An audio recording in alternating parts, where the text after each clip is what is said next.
Thundercats. Thundercats. Thundercats. Thundercats. I may be doing jazz hands. That was an elaborate song Brilliant. pick this week. had a There's wide and nothing varied to it. array of lyrics, yes. Yeah, that's how it was. Okay, cool. Welcome to Button Mash Podcast. We are going to kind of talk about video games. I am here joined by Michael, who Hello sang again. our theme tune. I'm sorry. No, sorry, I apologised. Well, okay. Well, if you didn't do it, nobody else would, so we need someone to take that bullet for us. Also glad to joined by... take it. Sorry, go on. And I'm glad to take it. You take that bullet, yes. And we're joined by Will, who joined us in the Hello. second week, did you? Have you been here before? I No, forget. not at all. I You haven't believe been here this at is all? his first This is time. my first week. I'm good at keeping track of my crew. So, welcome to the podcast then. First timer, hopefully of thank many you. more. So, Be How gentle. this one goes. yep, absolutely. So, we are the Button Mash Podcast. We will be talking to you about video games and video game accessories for somewhere around 2 hours, hopefully, if all goes according to plan. That is That's the theory. That is our usual strategy, yes. So let's kick things off with, as we usually do, what have we been playing this week? Let's get our first timer on the line. Will, what have you been playing this week? Mostly been playing Dark Souls since the new DLC came out. The Crown of the Iron King. I'm not up on my Dark Souls. I've never particularly played that, so No, you will need to elaborate. It's difficult, is what it is. Is Well, the I've best way heard to that about the describe it. game, yeah. That's kind of Yeah. its defining You feature. die I a think. lot. It's a theme. It is the theme of the game that you will die, and every time you die, you lose all your currency and your humanity, because your character is a hollow, which is the equivalent of a zombie. Okay. So you can restore your humanity, and that'll give you extra health, because every time you die, you turn back into a hollow, and that affects your health bar. So Okay. dying is bad, and you die a lot. Dying is bad and you die a lot. But, Okay. yeah. That's how life works. Yes, I have died many times myself, personally. Mm. Okay. I did wonder why you were so gaunt all the time. The Dark Souls is like notorious for having a really what's the word? Mm. So it's a subtle plot. Right. You're in the setting is like a husk of a world. It's already dead. You can't really save the world, and all the characters are just kind of listlessly adventuring around, killing and dying all the time. And you kind of every now and again you'll play through a memory of the disaster that caused the incident in that setting, and it's usually involves giants and fire. So it's the kind of And, thing that the sort of crown- is it sort of thing that you sort of get the story more through the gameplay than just having it forced down your throat. Then Yes. show you the story rather than Entirely, tell you but, it. Yeah. If you really want to delve into the story, then every item, every weapon, piece of armor that you pick up has a description. And if you're lucky, the description will give you a little bit of a history of what happened to that character or around the time when it was made. Right. Okay. Cool. So if it's only there for if you're interested. All right. Okay. Cool. Well, I do like my story and things, so I don't know. I could probably Yeah. get sucked Oh, into yeah. that. Yeah. It's very intricate and open to interpretation. I know there's a lot of YouTube videos out there that try and elaborate on what each of the characters' relationships are with each other, and it's mostly speculative. Okay. Fair enough. DLC. What does that bring to the table? You said it's the DLC. You're DLC playing, yeah? currently, there'll be 3 installments. The second one just was released recently. The first was The Crown of the Sunken King, and you basically play through an extra couple areas of the game with more bosses and more death. to get a little bit more plot, a little bit more story. All right, cool. More of the same. Yeah, it is more of the same, except harder. Except harder. Because The obviously game, you've completely yeah, not hard enough. That New first game that is version of the game notoriously too hard easy. gets harder. Yeah, Right. because by the time you can access the DLC, you've already finished the game. You've already got reasonably good weapons, so it can't just hand it to you on a plate. Well, no. So you're just No. assuming the game designer just sits there going, once someone completes the game, it's like, not on my shift. Yeah. No, it's tough but fun. You don't play it unless you can actually handle dying a lot. Yeah, that would help, I imagine. Yeah, I do if you get get frustrated, Yeah, if you I get do. frustrated, and it's not an easy game to play. Go back to The Sims or something. Yeah. Right. Well, I'm going back to The Sims. See you later. Dear. Well, I say I do get frustrated, although Crypt of the Necrodancer I do seem to keep hammering away at. It is a brilliant game. I have to give it that. think a lot of it- I'm not getting any better, but I keep hammering away at it. No, a I lot of I can't get past Zone 3. No, neither have I. I haven't done that. I've been in the sort of the story mode, as it were, but in hardcore mode, no. I did get a good run the other day. In fact, the video for that will have just recently gone up on the channel. It was a really fantastic run. I ended up with obsidian armor, an obsidian whip, and an obsidian shovel. And I picked up a double health container, so I had loads of health. And then on like zone 3-2 or 3-3 it was, I picked up the blunderbuss, which They looked brilliant. I'd used it once before. It was like, I think the only time I'd ever used it was like the first run I ever did or something. I picked it up completely by accident, and I'd never had a chance to use it since. And so I was wielding that thing like an insane man this time. So I ended up just shooting myself backwards onto a spike with it. That was That way. hilarious. And which YouTube channel can people see you shoot yourself backwards onto a spike with? YouTube.com/buttonmashempire. Watch me shoot myself onto a spike. Cheap plugs. Yes. Come to think of it, I'm thinking, did I have I feel like I had the lead boots on that run. I've been picking them up a lot lately, but maybe that wasn't that run. I feel like that shouldn't have worked, but I don't know. I probably didn't. I just seem to have picked that up a few times lately and gone, what did the lead boots do? But they stop you moving if you get knocked about by things. You cannot be moved. Unless you cause a disaster yourself.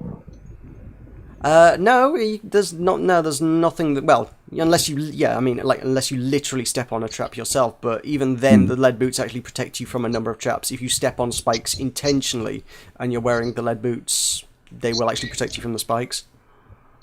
Yeah. So they have their uses. I didn't know that. I don't read the wiki. I like to be surprised by the game. I read the wiki when I realise I've got no idea what an item does. I'm like, I picked this up, I can't figure out what this is doing, wiki it. Yeah, I couldn't tell the difference between a regular spear and a blood spear. It's a spear for me. It just works. The blood weapons drain health from the enemies. Every 10 enemies you kill, it restores half a heart. Oh, right. So it's effectively the same damage, but you get some extra health out of it if you keep using it. So they're kind of cool. I did get one run where I had a blood bow, and that's really nice because you got the three panel range, and you're just draining everyone's health, which is kind of a cool weapon. And I feel like I nearly did quite well recently with something else, but I can't remember what it was. I've had a few pretty reasonable runs, and then there's always something stupid that I do to mess up everything. I find I always do really well with the longsword. I think that's the one I like using the most. Longsword is a good weapon. I do like that. If I can get something with even more range, though, I like that even more. Yeah. Bow, crossbow, ideally blunderbuss. I had an obsidian bow for a very, very short time. I couldn't master it quick enough not to die. Right. Well, that means you should be playing as Cheaty Bard like I do. No, I don't play as Bard. I like jumping to the beat. Fair enough. I have no sense of rhythm whatsoever, and so many people have commented on my videos going, "I can't watch you. You're so bad at this. This is just terrible. I physically cannot watch you doing this game because you are so bad at it." I'm like, I'm trying. It's like I've just given up. I'm just gonna play Bard. I'm just gonna ignore the beat. I'm just playing Bard. All right, guys. You and your YouTube problems. Well, have you tried the new character? The monk. The monk, no, not yet. That's I kind of like nasty. having money. Yeah, well, you get one free item from each shop, so that's kind of cool, and that actually applies to every shop. So if you find like one of the bonus shops in a wall hidden somewhere, you can take one free item from that as well. So if you find like a glass shop or a transmutation shop, yeah, you get one freebie in those shops as well. So there's lots of freebies in that. You can find all sorts of cool stuff, but it's more obstacles to avoid, really, isn't it? And changing the mentality involves getting into a very different mindset. Because there's so many enemies are just like absent-minded, just like stab you in the face and step on your money. Oh, don't step on the money! Oh, game over. Yeah. Every time. Oh dear. So that's tricky. Yes. You have to be on the ball all the time to make sure you know exactly. Between every move, it's like think what you're doing every goddamn step, or it's just step on money, guy dies. Which is not fun. I wouldn't have even thought of that as a character. I think it shows that they'll have some really interesting concepts later on when it's fully released. Yes, yeah, absolutely. There should be definitely some interest. I mean, that's like, obviously, I suppose it's open to expansion and stuff, but at the moment there are 7 characters in there named but not available. Oh wait, hang on, what have we got? No, 6 characters named but not available. Arya, I just haven't unlocked. I think they're just holding it back. Well, it's in development. They're not holding it back. They're just still working on it. So the game is still in alpha at this stage. It's very, very early product. They're still adding features. They keep adding new weapons and stuff all the time. It's not like it's DLC or anything. They're not going to try and sell it to us later. At least, God, I hope not. Yeah. They could just do a turn around and go, right, guys, we're selling you the rest of the characters. They'll be $1 a piece. Like, no, I would buy them though. See, I'm just happy with Cadence. I'd probably buy them out of curiosity. I don't know. I would probably read the description and go, I would use that character. I'd use that character. That sounds horrible. I won't buy that one. Something like if you offered up the monk and said, look, these are the mechanics of the monk, I would sort of go, how would that work? Oh no, that sounds terrible. Yeah. Sort of thing you wouldn't pay to have the privilege of playing that, I don't think. No. But I do hope when they properly release the game that they'll add a whole host of new items and stuff, because I've already gone through all the shops. I haven't even been playing it for that long. There are a good few things in there, but yeah, it doesn't take too much work to get everything. No, you burn through it in a matter of hours. To be fair though, when they first started, early on in the alpha, no, the later levels didn't, I don't believe, drop 3 diamonds each time you find a diamond. It's like in World 2 you get double diamonds, and World 3 you get triple diamonds. That didn't happen. So you had to have like one really excellent run just to get 6 diamonds. Plus the extra if you did the boss, I suppose. But yeah, you had to have a really magnificent run through one of the worlds to actually get everything, to actually get that many diamonds. I can imagine. So that was a bit more challenging to actually get that much stuff. So that was a thing. But now it's relatively easy just to go into World 3 and go, 3 diamonds, 3 diamonds, 3 diamonds. Okay, let's go buy things. Yeah. And now it just buys all the things quite easily. I thought the bosses would take a while to get, when it's like, oh, we want 9 diamonds for each, and I was like, oh, that's going to take me a little while to get. No, not particularly. Didn't take too long. Is that the training area? Yeah, the training, the boss master, yeah. Yeah, I haven't even bothered with that, to be honest. I only bothered with it insofar as I needed something to spend my diamonds on. Yeah. It was like the last thing I bought. It was like, well, I bought everything in the shop, and I've still got diamonds now. Now what do I do with them? Let's go buy some bosses to fight. But if there were more items in the shop, you probably wouldn't even go into the training area to buy bosses. Well, this is true, but at some point you've got to run out of items. Yeah. I know they can't just kick out items all the time, but No, no. I mean, if you go onto the forums, they've kind of got a design document. I don't know how old it is. I think it's probably fairly old, but it's just full of suggestions and ideas and things that people put forward, saying, "How about this as an item? How about this as an item?" And it's just a big shopping list of things. He's like, "Yeah, I might do that. I might do that," or things that he's come up with to potentially implement later.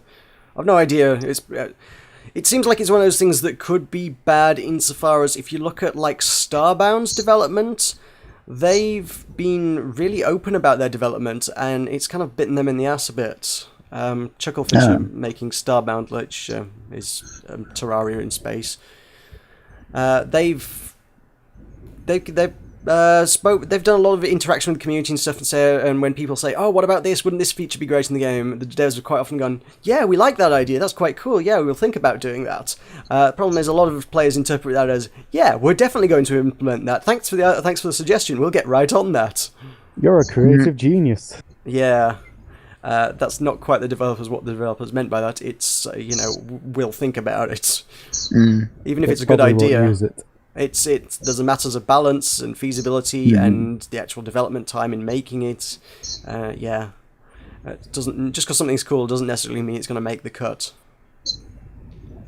So yeah, now they've had a lot of people going, "Oh my god, you promised this and you promised this and you promised this and you haven't put any of these things in the game." And apparently, according to the Kickstarter, the game was supposed to have been finished by now. And then there was also the developer put a interesting post up on their blog, which was kind of musing on what finished means in this day and age of game development, especially with sort of big open-ended games like that, where they're continually designing and adding new features and like, okay, that's cool, and then we'll just add that to the game. And development time-wise, like kind of your Minecraft game development cycle, as it were. It's at what point do you stop and say, okay, we're happy to call this 1.0. It doesn't necessarily mean we're finished. I mean, look at Minecraft. They kept adding things forever. They're still adding. They did a new update this week that added a ridiculous amount of content. A truly astonishing amount of content just this week. And yeah, just because it hit 1.0 doesn't mean it's done. So the developer was this was just a musing by a developer from the perspective of someone who's got a weird development cycle, just saying, at what point do we say this is done? And what we call done, the players think is done. I mean, honestly, it's at my discretion. It's got a lot of content. There's a lot of people who think this is a finished game. There are plenty of people who played it through and gotten a lot of hours out of it, even at this early stage. If we wanted to turn around and say, we're done now, we could say it's done. It's not just a hypothetical, not a we're actually thinking of cutting and run on this. It's just, if we want to say this was done, we could say it was done at this point. It doesn't necessarily mean we're going to cut and run. It doesn't mean we're going to, we might continue development, we might not continue development. It's just, we could if we wanted to. We're not going to, but we could. And a lot of players took this to mean, oh yeah, we're done. We're not going to make anything more for this game. We're just going to take your money and see you later. Bye. So yeah, they got a lot of fun feedback on that one, by the way. Yeah, I can imagine. So yes, that's game development these days, and yeah, it's. I feel like Necrodancer could go a similar route, just because they do interact with the community a lot. There's a lot of stuff on the Reddit and on their forums and stuff. They will talk to the players and get feedback, and I think they watch like YouTube videos and Twitch streams and stuff. And obviously, they're continually adding new stuff, so at what point they're going to be able to turn around and say, okay, we're quite happy with this, this is a finished product now, I don't know, because it very much does feel like it's going to be an ongoing thing. But I don't know. Alright. I like that development cycle. I do like it when the developers are happy to interact with the players, but then occasionally you get things like with Chucklefish that kind of blow up, and it's a little bit... well, that's not going to really encourage him to do it again in future, is it? no. That's the sort of thing that makes a developer go, why do I bother with this? I shouldn't bother talking to you, I should just make my own game. Be a quieter life. It would be a much quieter life for a lot of developers if they just went the big AAA route, as in, we're going to make whatever we want and nuts to you. But please still part of your money at the end. But please give us $60, yes. Yeah. I'm honestly surprised it took Necrodancer so long to actually do early access, because they did such a weird model with it. Insofar as they did an early access and sold it to people, but then I think it wasn't initially playable. They sold it, but you couldn't play the game. Then they stopped selling the game. Then they made it playable for the people who had already bought it. Then they waited a couple months, and then they started selling it again in a way that people who bought it could play it. Which was really weird. Yeah, that's not the best way in the world to do it. Especially when, to be quite fair, you had people clamoring to buy and play this thing. People were like, we must have this, give us this game, please let us have access to this, we will give you our money now. And the guy was just, nah, I don't want your money. Your money is no good to me. Oh, wow. I have to admit, I messaged them on the Facebook page asking them when the release date was, when I first started seeing your videos on the YouTube channel. Yeah. And they responded to me immediately with the date, and I was quite surprised, actually. Right, cool. Usually when I message these people, they don't either reply straight away, or it's a very vague answer. I presume that wasn't like a release date, it'll be like the early access date, I guess, was it? Yeah, it was the early access date. Yeah, well, like I say, it depends on the developer. In this case, Brace Yourself do seem to have been very, very open with the community and quite involved in stuff, which is really cool to see. Do like seeing that from a developer. Yeah. But then you get incidents that put people off, so I can very much understand why people might not want to do that. But I would encourage it, because it's a very consumer-friendly way to do it. It makes people feel valued. What you want, really. And I feel like surely I must have sold a few copies of that game myself, just by virtue of my extolling its virtues, I suppose. Now people are going, this game's amazing, buy this game! And people are going, okay, I will. Don't hurt me. So you feel you're due a commission, then? I should be taking my cut. I should be doing my... what's the one the Yogscast are doing? Their Yog Discovery. I should be doing the Button Mash Discovery... I don't know. I had something for that. To come. Yes. We will promote your game and we'll take a cut of your money for every person who buys it. You see people jumping at that offer. Yes. Well, they do for the Yogscast, and we're almost the Yogscast, right? Right behind them. I mean, 7 million subscribers, 1,000. Yeah. 7 million, 1,000 is pretty much the same thing.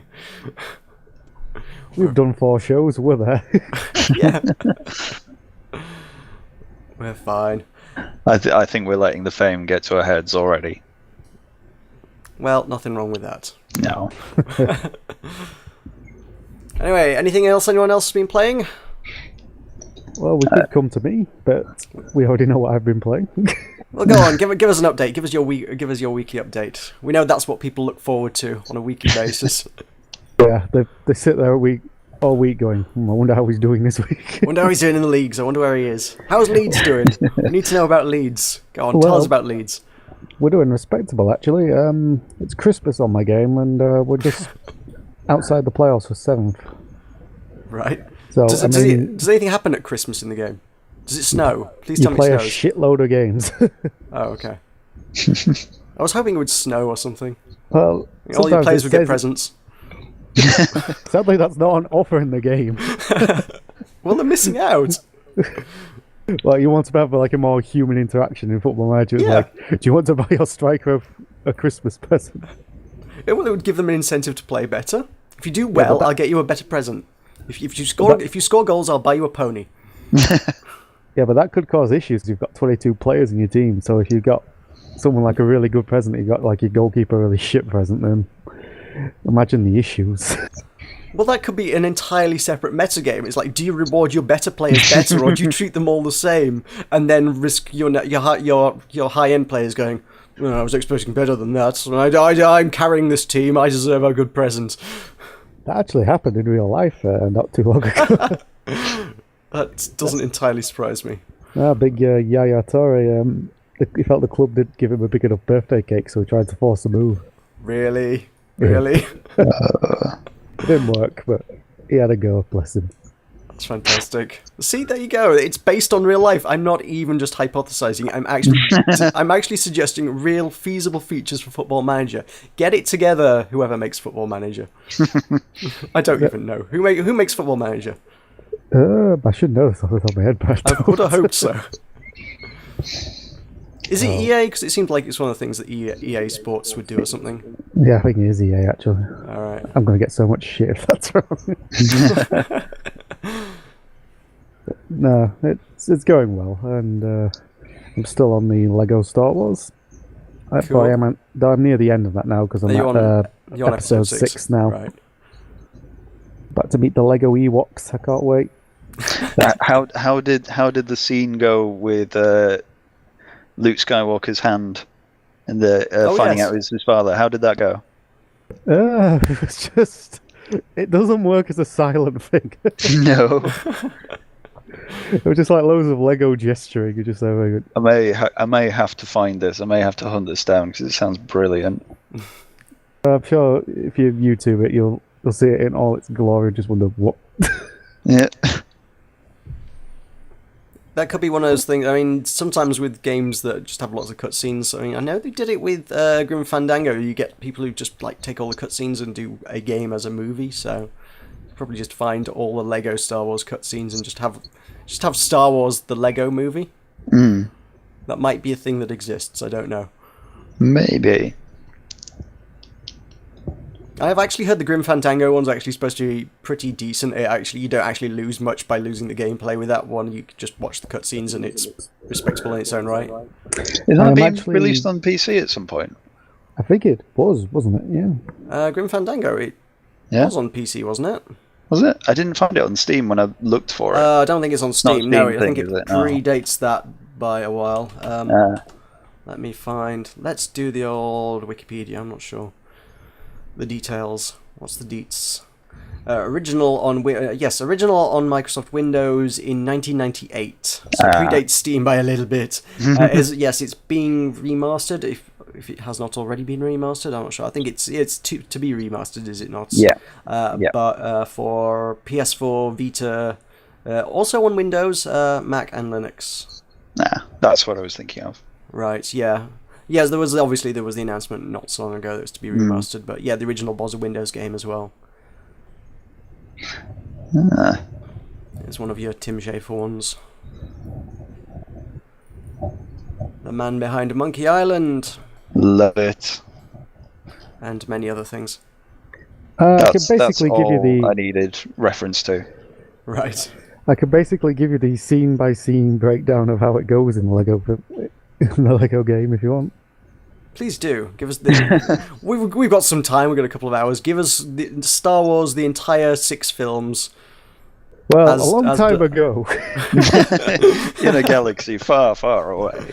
I think I've heard this one before. Have you really? Oh. Just basically in the Lego game, Vader cuts off Luke's hand in Lego fashion, and he basically proceeds to pull out a photo. Oh? It's just a lot of seedy pointing of. What? That's the noise he makes. Okay. Yeah, Fair enough. What's the photo about, or is that not particularly explored? It's a photo of him and Luke's mother. Oh, okay. Right. That's one way to convey the message, I suppose. It's Vader basically explaining he's Luke's father through mime. I did pick up on that, yes. Yeah. Fair enough. Yeah. Okay. Is that all from the world of Star Wars? For now, yep. I'll tell you how the game ends, and I'll give you the antics of the Lego No, Ewoks I don't want next spoilers. week. You don't want to know how the Lego Ewoks get on? Don't spoil Star Wars for me. I haven't watched it yet. It might be an idea not to start with episode 1. Yep. Just so you know. Okay, noted. So what have you been playing this week, John? Me? What have I been playing? Much of the same old. Final Fantasy, a little bit of, obviously. Spiral Knights, a little bit of, obviously. WildStar! I can't remember where I was up to with WildStar last week. Had I done any PvP with you guys last week? Because I did recently try my hand at WildStar PvP. I think that was this week. Because that's crazy. This is the first time you're mentioning it to us, I think. Yeah, okay. You know, if you're familiar with the WildStar combat system, I have described it before. It's kind of got each attack then has a area marked on the floor. So when you heal someone or attack something, it marks either a circle or a square or a cone or something on the floor. It's sort of where that attack or heal is going to go, and anyone stood in that cone or square or circle or what have you, it gets hit by it. That kind of works in PvE. You know, you're going up against one big bad monster. It's like, oh, big bad monster is about to do flame breath. Stand out of the don't stand in the big red cone on the floor that marks where its flame breath's gonna go. Of course, that makes sense. That works fine. That's it. It's a good system. It makes sense. And for the first 20 levels or so, I've been conditioned to don't stand in the big red circles on the floor because they hurt. They hurt a lot. Just standing in the circle, going, well, why is it gone red? The problem with PvP is it's at the basic level 10v10 players. It's a goddamn disco. Everybody's casting stuff all the time. You got healers putting green marks all over the floor. You got enemies putting red marks all over the floor. You're shooting your own stuff, and there's just coloured squares and circles and lines and things all over the friggin' map. And you're like, I don't know where to stand. Or stand by the DJ. It's like a disco. I'll go ask for some requests. Yeah, jeez. I don't know the other classes well enough either to know what abilities are kind of the most devastating and to be avoided and stuff, so I'm just running around going, I'll try not to stand in any of these marks, but by that point I'm so far away from the combat that I can't hit anything myself. Especially as I'm a predominantly melee class, so the only way I can get close to anybody is to wade in through these hundreds of circles, which the game has up to now conditioned me to not step in whatsoever. So I'm like, how do I approach this? I'm not sure the right way to go about this at all. I just say, put your head down, run forward. That was pretty much what I did. I think I got 2 killing blows total in the match, which I feel was okay for a first time. Maybe. That's respectable. I mostly got my kicks just annoying the crap out of other players. It's like if someone was going 1v1 with someone, I would leap in and just put like stuns on the enemy and stuff and just let the other guy finish him off. I was like, I don't know how to kill you, but I will annoy the crap out of you. So that's kind of my thing. Beautiful. I don't know how much more PvP I'm going to do. I have heard some people say, I've heard people that say, oh, I normally hate PvP in MMOs, but I really love it in WildStar. I was like, alright, so, well, I'm not normally a PvP person, so I'll give it a chance. And then it was just this disco nonsense, and I was like, I'm way out of my depth. By and large, I generally don't like PvP. I find it's too... I'm generally in sync a lot more with enemy attack patterns, NPC and whatnot. But yeah, as soon as you add an actual person into the mix, it suddenly becomes so much more chaotic and unpredictable. Yeah, absolutely. I mean, I think that's a lot of what people like, trying to outwit an actual opponent rather than just learning the enemy's pre-scripted attack, I suppose. But I don't know. I think a lot of the issue of PvP is most PvP circumstances tend to come with a lot of elitism, and it's like trash talk, and I don't really go in for that. It's like, no, can we all be friends? So you've got no good your mama jokes then? I'm all out of your mama jokes. Dear. No witty retort to that? I fully expected you to have a your mama joke up your sleeve just to retort to that one, but okay. Your mama's so fat. What'd you say about my mama? I'll come over there and slap you. I said, your mama's so fat, Jabba the Hutt said, damn. Damn. It's the American version of the joke. Anyway, yeah, that was a WildStar. That was crazy. And I did try my hand at trying to find a big PvP group, PvE group, doing a dungeon run. That didn't go so great either. Tell us how it went.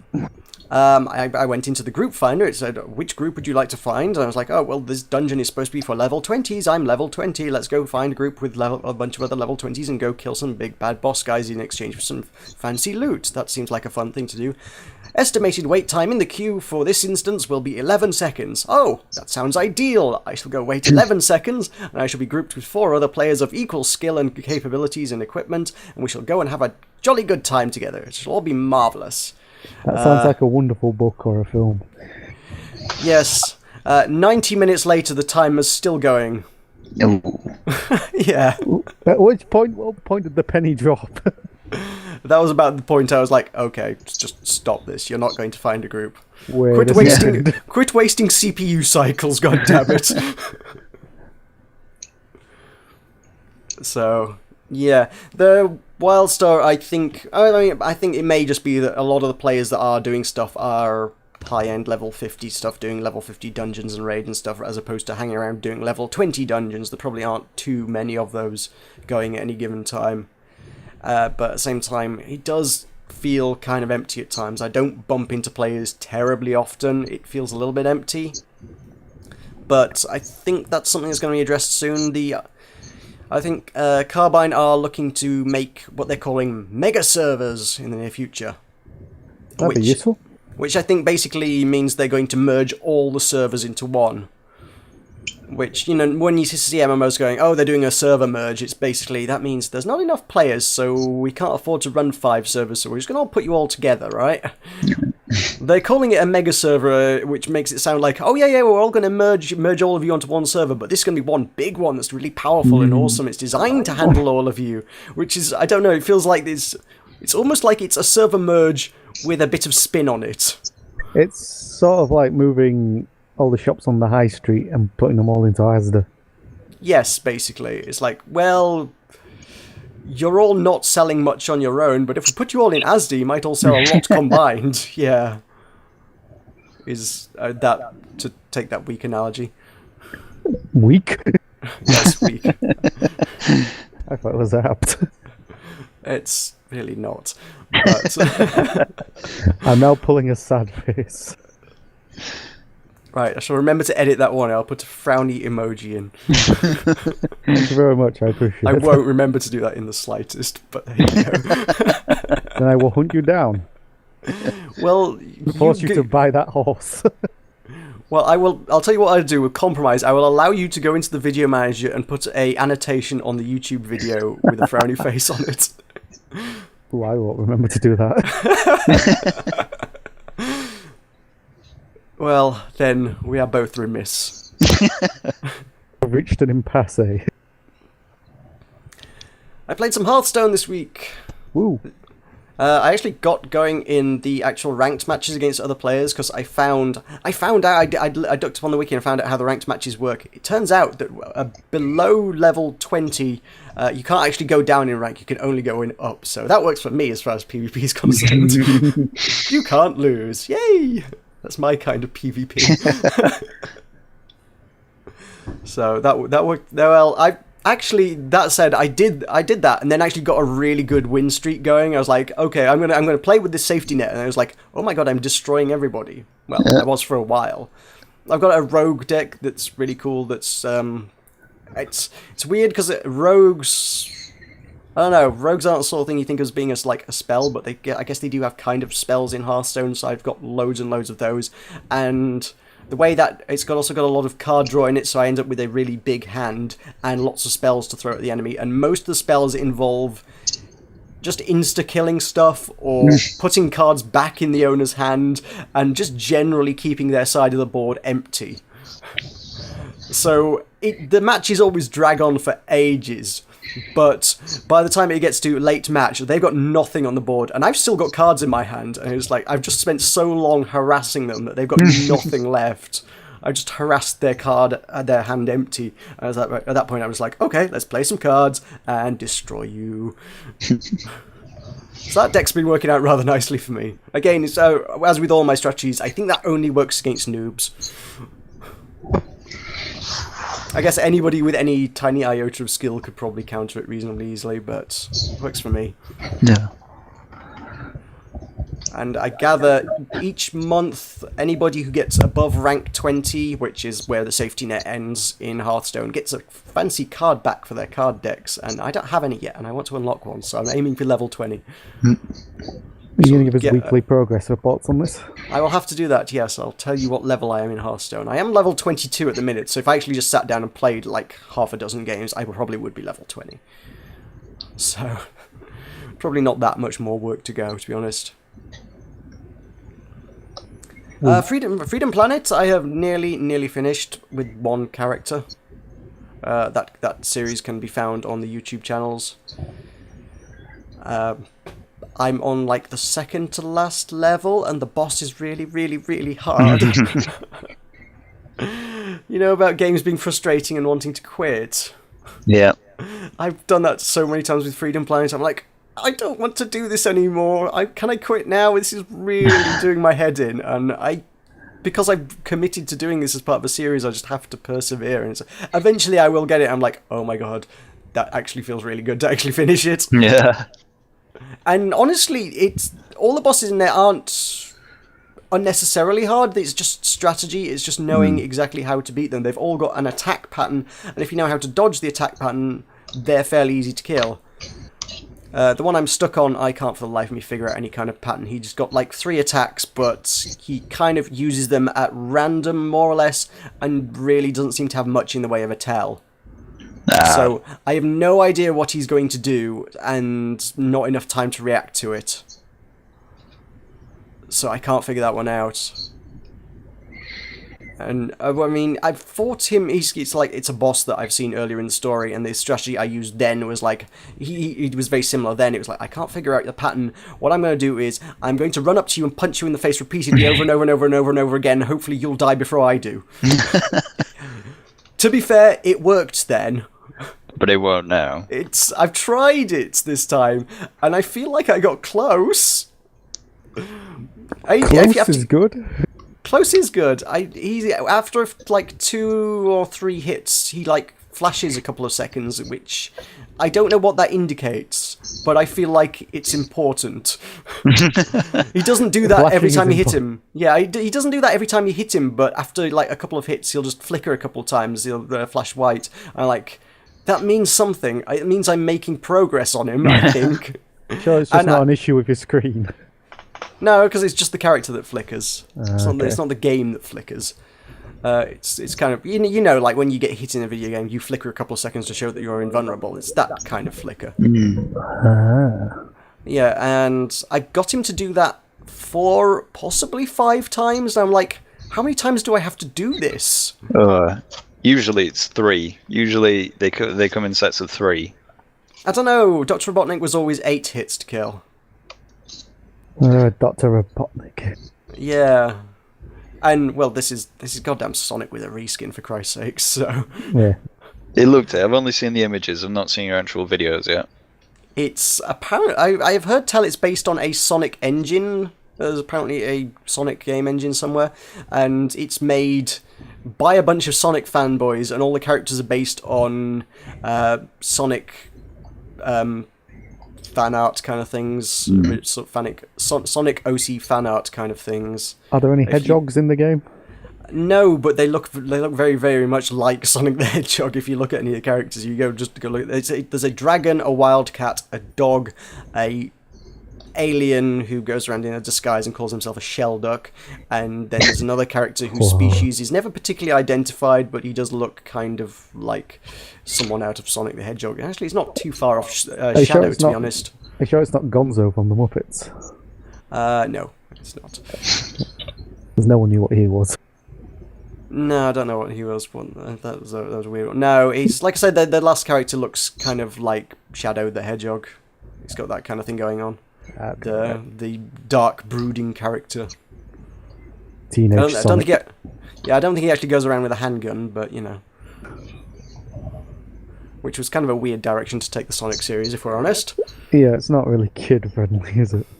Yeah, that one came out of left field. It's like, Sonic, it's fun for all the family, colourful, bright, and then there's the Shadow one. It's like, I'm carrying a handgun. It's like, whoa! I did heroin in the bathroom. Deleted scenes you didn't find out before. Wow. So, yeah, no heroin in the bathroom or handgun scenes per se, but actually, to be fair, Freedom Flight does have some pretty dark scenes. It's got like a torture scene in it. It's like that's uncomfortable to watch. Is it something like Robotnik having his head shoved in a bucket of water over and over again? No, it's the Robotnik equivalent torturing the main character, which is kind of grim. And it's all because this is fancy and we're in the future and everything. It's all fully voice acted. It's not just like Sonic the Hedgehog. Everything's mute. You've actually got a woman screaming, and it's like, I'm not comfortable watching this. So yeah, that was a weird one. Yeah. So yeah, happy, fun, friendly family games, guys. Yay! Advised for children. What else have I played? Stuff I've reviewed, I suppose I can talk about. Yep. The videos are all up on my channel by now. What is that channel again? YouTube.com/Button Mash Empire. Shameless plugs. You know what? I'm actually just going to get a sound clip of you, and I could replace you with a soundboard, couldn't I? At this point.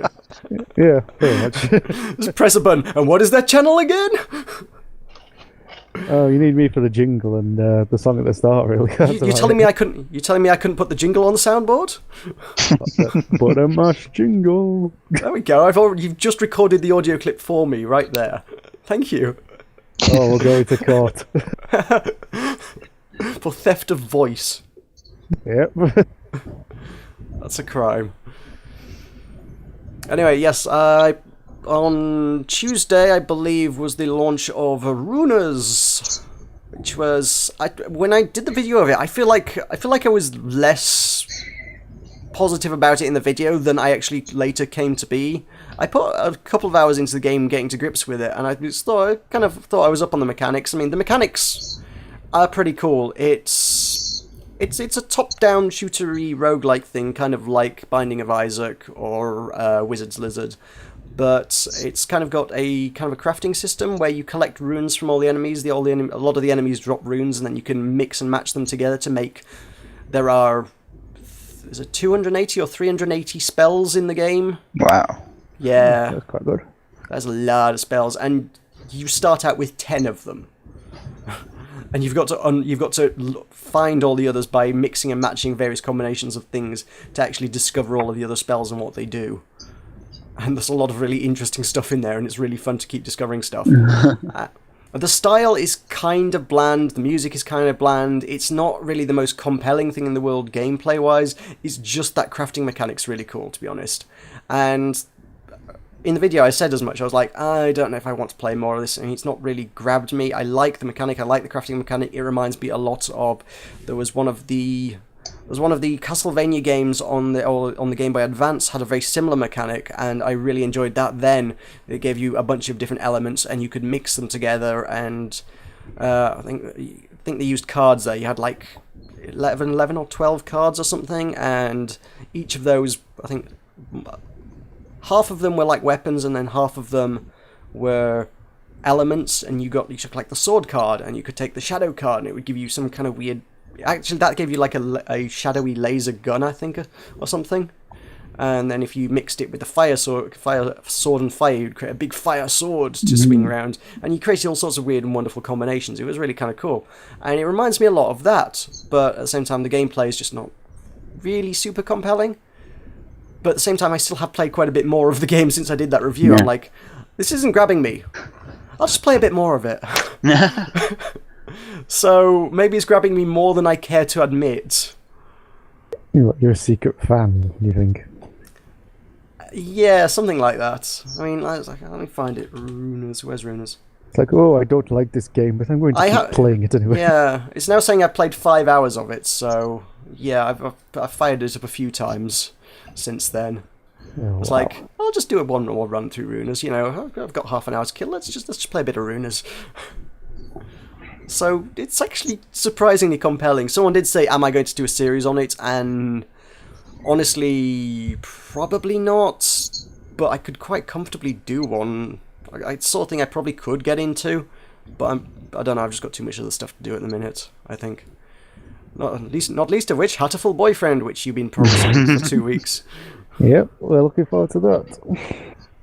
Again, still got too much other stuff, and I've got one that's I've still got a series I've recorded and haven't even uploaded, so that's first. But Hatterful Boyfriend will be coming at some point in the future. Them pigeons won't romance themselves, John. Well, they're animals. I feel like they're fairly capable of it. I don't think they need me meddling with my human ways, teaching them of love and whatnot. I think the pigeons and indeed doves, creatures of love. They should know all about love. They don't need me to teach them. But I'm going to anyway at some point in the future. Also covered Dandy, but I didn't mention that one last week, which is the candy surfing freaky faced guy. Ah, yes. We had nightmares about this one last week, didn't we? Yeah, Nightmare Fuel Candyland thing. It's a bit freaky. Oh, what was that called again? It's called Dandy. Dandy. They have a Kickstarter, or had a Kickstarter going. It may have ended by now. It almost certainly will have ended by the time this goes live. It currently has 51 hours to go at time of recording, so by Tuesday, I don't know, there might be like 2 hours left on it or something. This ends on Wednesday, September the 10th, 1:01 AM BST. So yes, there'll be a few hours to have a look at Dandy if you want. When this goes live, if you're quick to watch the podcast on YouTube or listen, whichever you do. There's not much video to watch, but there you go. They are currently at $9,800 of their 25,000 goals, so maybe not super optimistic about that one. No. They got 60% to go in, just a smidge over 2 days at this point. So, unless some sort of miracle happens, they are going to have to get some funding elsewhere, I suppose. Which is a shame, because it definitely has a lot of potential. I kind of like it. I mean, the weird candy alchemist kid guy, whatever the heck he's supposed to be, is freaky as all hell, but gameplay's pretty solid. With the exception of that lacking the auto-fire. If it's a shooter, god damn it needs an auto-fire. There is an auto-fire upgrade you can pick up, but honestly, that should be the default. I mean, yeah. If we're going to do shooting, for Christ's sake, don't make me break my mouse to shoot. That's not cool. I know he's kind of got a thing where if you don't shoot for a few seconds, your next shot is slightly more powerful, so I think that's what they're going for, but I don't know. No, it sounds like an unnecessary mechanic, really. Yeah. But again, we're talking about something that is very, very early on in production, and obviously at this point doesn't even have the money to actually get it finished, so that could change. A bit of playtesting, a bit of feedback from YouTubers or whatnot. Yeah. They might go, yes, actually, we should probably listen to this Meroka chap, he seems to know what he's doing. And they might remove that feature, who knows. It depends how well they're listening to their community, I suppose. I have no idea. Well, we'll see. We shall see. If it gets removed, you get the full credit. Yes. I will. Well, I may not get full credit, but I will take full credit. Oh, wow. So there was that. There's also Shadowblade, which is another freaking early access title. All early access this week. Shadowblade is a game which I damn near ignored because it happened to be when they sent it to me, it was like, oh, this is a game that we originally launched on iOS, and I'm like, no, I'm going to go read another email now. Because those are not words that inspire you with confidence. Someone says, we originally made our game for iOS, and now we're releasing it on Steam. I'm like, please no, please, just no. Humanity doesn't deserve this. I know. There's so many bad titles that are just like, oh, we used to be free to play, now we're going to sell you the same game, and we're going to shoehorn mechanics in a really weird and contrived way. However, I can only presume that they actually sold this title as a complete and full thing on iOS, because there's no shoehorned in awkward mechanics in this, so that's cool. It is just a action platformer thing. They compared it to Super Meat Boy, so I imagine you'll be familiar with that. I like Super Meat Boy. Yeah, do you ever play N Plus or N indeed? No, I played The Binding of Isaac afterwards.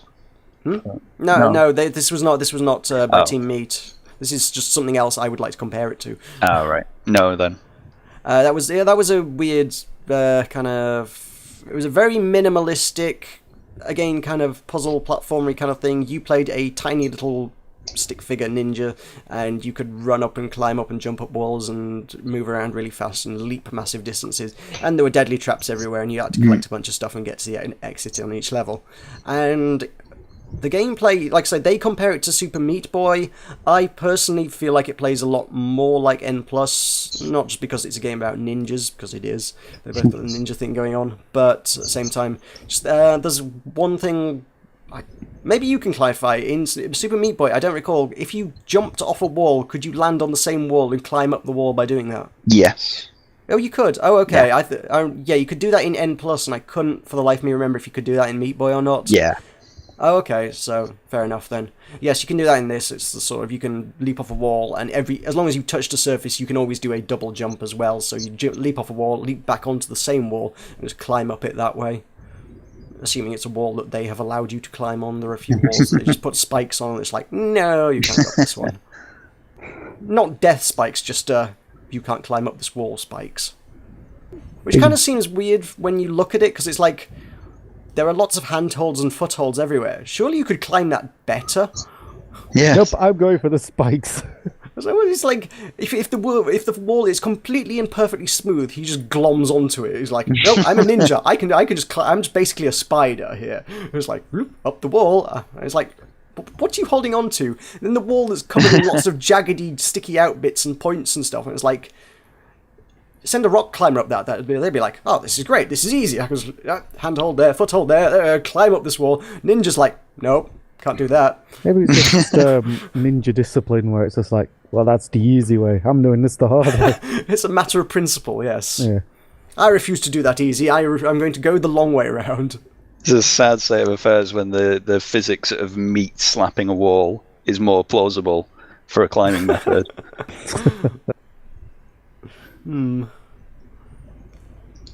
But yeah, that's the gameplay's pretty smooth and it all flows together. I mean, it took me like a couple of minutes to get into it. At first I was like, oh, this is it feels kind of floaty.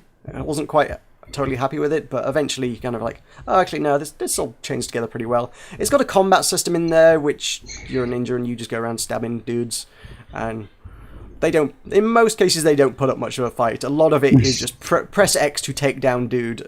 If they see you and run towards you, you get into a little bit of a sparring sesh with them, but in most cases you'll just sort of leap on them from a mile away and just stab them. Or it's like, I don't know, there's something really viscerally satisfying about doing that in the game. It's like just running towards a guy, press X, and you'll sort of leap halfway across the screen and just land on a dude and just stab him. Or if you're directly above someone, you can press down and stab, and they'll just drop out the sky and just dead. There are some enemies that, like, normally, if you just fought them normally in combat, they would take quite a lot of hits to kill, and then the drop out of sky method just insta-kills everything. So it's actually more effective just to jump over them, just to drop down on them, that's trying to engage them by, being on the floor. Which seems a little broken, but at the same time, I'm not going to argue because it's really cool to do. That game does play into the rule of cool a lot. It's like, I don't know if this particularly works. It's not an especially good gameplay mechanic, but damn, it feels awesome. Just the press X to take down, it's very close to being a quick time event. If they pop the button up on the screen to say, now you should press the button now, it would be a quick time event. And it's not so far flung, but it just feels cool enough that you could get away with it. So that's early access. That's on Steam. There are 60 levels currently available. I heard someone somewhere, and don't quote me on this, say there were going to be 150 total, but I don't know whether that was developer or speculation on that. It also comes with a level editor, but the level editor is currently fundamentally broken. I tried it and it crashed the game. So, yeah. I didn't. Okay, that's a little overly harsh. It didn't crash the game, but it was game breaking. What it did, it kind of got onto a screen and I couldn't get off the screen, and that was it. It was just like, nah, I'm not doing anything. So that was that. Oh dear. So yeah, early access, caveat emptor, buyer beware and all that. Make sure you know what you're getting into. So of course we can obviously recommend Crypt of the Necrodancer as early access because that is goddamn polished. Oh, it is good. Yes, of course. There are a few games that you just like, I know it's early access, but just buy it.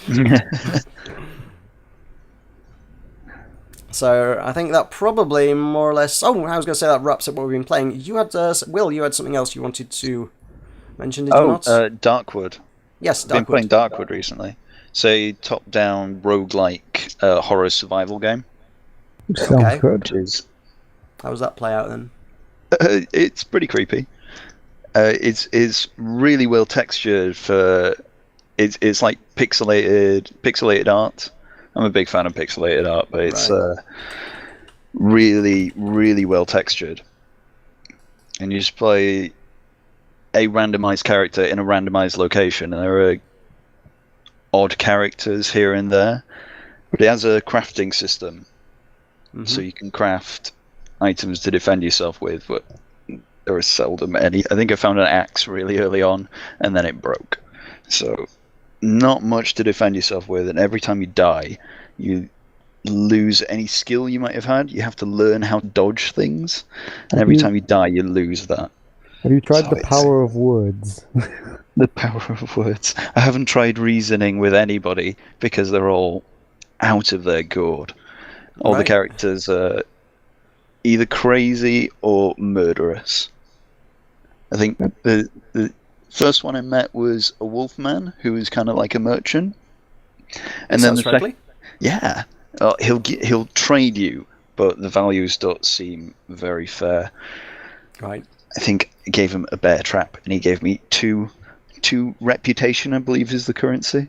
Everything he was selling was like hundreds and hundreds, and it wasn't useful. The second character I met was she only by the name of Chicken Lady because she you broke up a little there, sorry. Right, the second character I met was called the Chicken Lady, and she was just as crazy, and she kept chickens, but there was something in her garage that needed killing, so I stayed far out because I still don't have anything to kill anything with. Okay. Do you actually get anything to kill with, or is it one of those horror games where it's like, everything wants to kill you, you have nothing. Have fun. Yeah. Oh, chicken. I get plenty of ammunition from the game, but nothing to fire it from. You only get to throw it angrily at the enemy. Yes. Not even. Right. I can confirm there's an axe because I've had an axe, and I crafted a Molotov cocktail which was next to useless because it's so delayed that anything you throw it at will have casually walked by it and eaten your face with plenty of time. Right. I'm looking on their website, and they've got a bunch of trailers, but I don't want to play them because that'll just start playing noise, and I don't want that in the video. But they've got no screenshots, so I can't really get a handle on what it's like, to be honest. I believe there are screenshots on the Steam page. Oh, is it on Steam? Oh, okay. Yeah. I shall go have a nosy on Steam then for it. It's not one I'd caught my attention on Steam. Has that been around long then? Or was it a relatively recent thing? Maybe recent. I just happened across it because I was looking for Halloween-themed games to keep me inspired for this year. Oh, right. Okay. 24th of July we got on there as a release date, so it's been around a couple months then. Actually, not even that, just a little over a month, isn't it? Yeah. Alright, cool. Sounds good. Yeah, I've only played about an hour of it so far, so I'm still very early on. It's kind of very hard to make out actually what anything's going on in the screenshots anyway, so I'm still learning nothing. It's just like lots of murky things. Oh yeah, you can see everything, all of the environment, but you have a flashlight that projects in front of you, and flashlight is the only way of seeing enemies. So something could be behind you, and you'd never even know it until you turned around, and it was far too late. Oh, right. And obviously, with obstacles in the way, your flashlight can be blocked. Oh, right.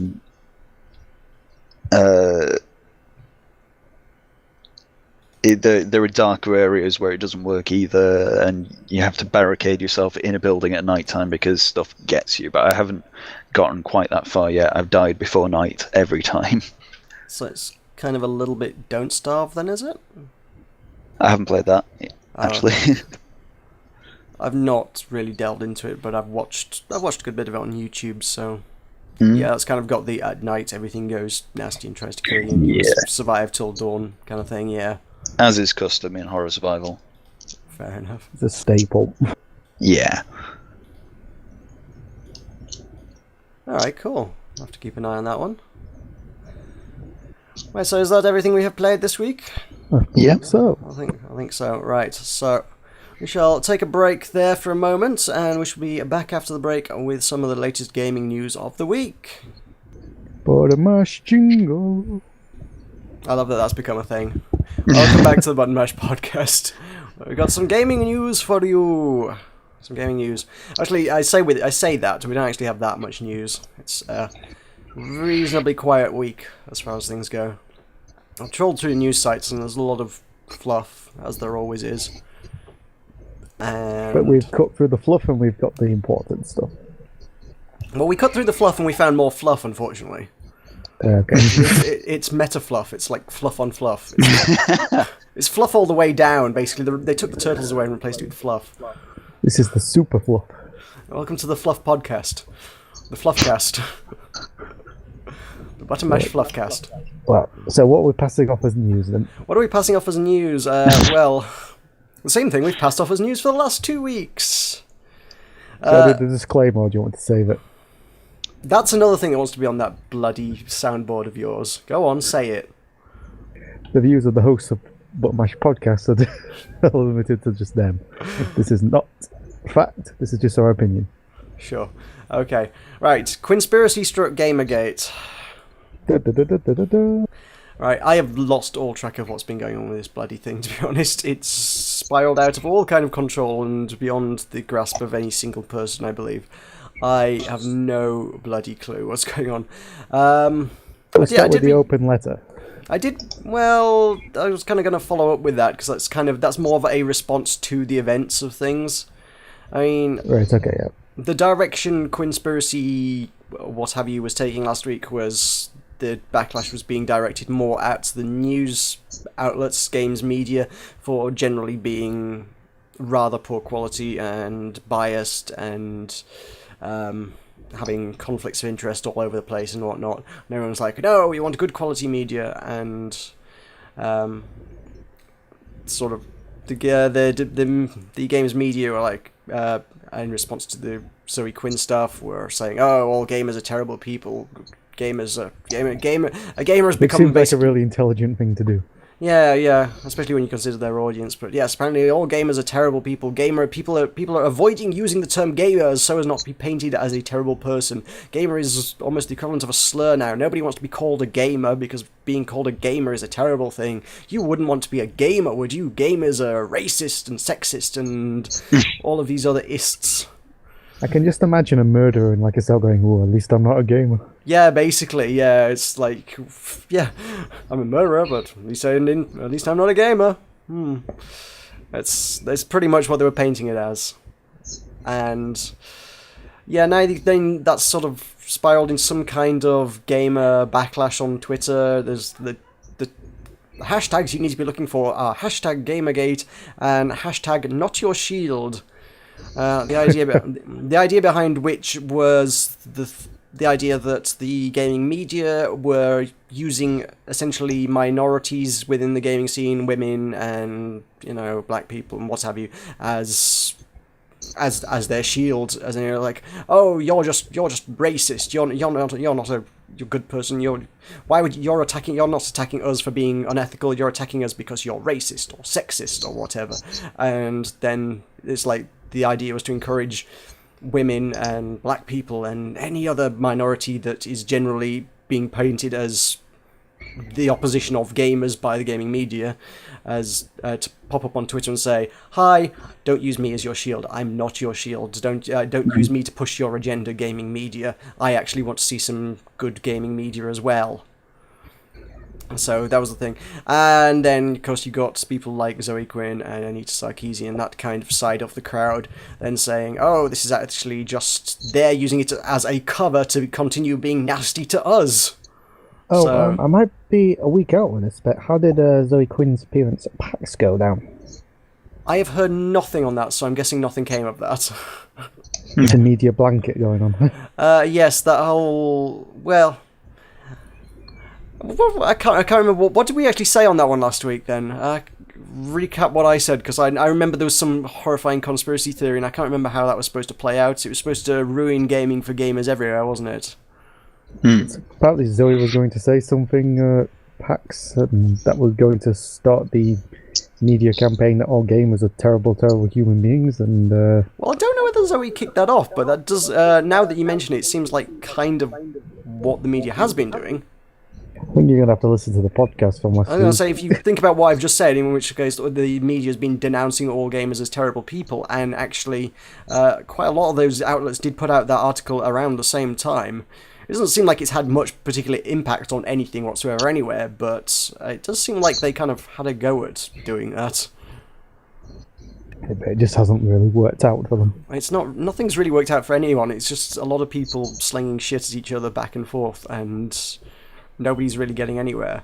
The problem is, and as several people have observed at this point, is that it's a lot of people stereotyping and generalizing the other side of things, when, to be fair, there isn't really any side of things. There's a lot of people with a lot of opinions and a lot of different stances on things, and people are kind of getting shoehorned into one category or other. There's a lot of the idea that if you're not with us, you're against us. And there's a lot of people who are trying to be neutral and unbiased and like, but you didn't completely stand up for us, so you must be with the enemy as well. So, but then the other guys are like, well, they're not with us because they were standing up for the other guys. So everybody's against everybody at this point, and it's just turned into some massive, horrifying clusterfuck. And I have no idea what's happening now, to be honest. I mean, I have been away this weweekend, so I haven't really followed it. Last I saw on Twitter on Friday, I mean, obviously this is going to be biased, I suspect, but the tweets I saw were predominantly by Zoe Quinn, posting a lot of sort of captures of stuff like 4chan and discussions on there by people saying that they were effectively just using the whole not your shield and Gamergate tags as mostly just a cover to continue being fairly nasty to her and Anita Sarkeesian and whoever. So it seems like there's some positivity that the general gaming community wants to come out of this, but on all sides of the argument they're generally being subverted by, well, to put it politely, dickheads. Yeah. So, don't trust anyone. So there's been no substantial updates on this really at the moment. Because I'm there have been updates, but I'm so bloody lost with it that I have no idea anymore. Nobody cares anymore. And it's starting to feel like anybody who did care is starting to stop caring, including me. I'm like, at this point, it's like, okay, everyone, just shut up. At the same time, we've not come to a particular good conclusion as to who the right person to actually be looking to in the gaming media is, because there's a lot of things have come out in the gaming media. It's like so and so wrote articles about so and they were like best friends with them, and it's like, yes, that's true. That's not particularly good. I mean, Kotaku's been really egregious about this, but Kotaku's a terrible news source anyway, and we all know that. Go on, say your thing. The views of the Butter Mash podcast. I was waiting for that one. No, I I don't. don't. Are correct. I don't know anyone who considers Kotaku to be a particularly reputable news source. They are part of Gawker, and Gawker are clickbait at best, and downright disingenuous at worst. And it was, let's see, there was a Forbes article. Forbes did an article called, for God's sake, they've got their adverts. The Gamer is Dead, Long Live the Gamer, which was by Eric Kane, which I had not is a guy I'd not heard of before this. I mean, I don't tend to... Forbes is not the first name that springs to mind when you think about gaming media, but there is a fantastic article that is about this entire thing. It's very neutral, it's well written, it's about the state of denouncing the gamer term, it's about the state of this current affair, and it's well worth the read, so go look for that one. The Gamer is Dead, Long Live the Gamer, look for that one, by Eric Kane, and that's actually a really good read. I would recommend going through that, and I've seen a few people who were on the side of Gamergate, as it were, saying that if you want to read someone in the gaming media who's actually pretty good, Eric Kane is probably one of the better ones. And as I say, it's not a name I'd heard of before, but having read this article, I can believe that he actually probably is pretty good. It's a really neutral, well-written article that has a really good conclusion at the end of it. And yeah, go read that. So, may have to keep a slightly closer eye on Forbes for gaming news in the future, I guess. I don't know how much gaming stuff they post, because like I say, it's not particularly a gaming news site. They've got all sorts going on. It is a news site, generally. Yeah, but, sometimes neutralise are the best arguments. Yeah, I'm looking through it. Do they have even a gaming section, particularly? I don't actually know if they do. It might be better that they have more of an objective view on it than all the bias opinions that are spouting out of it. Yeah. Oh, they do. Yeah, it's Forbes.com/games is their gaming section.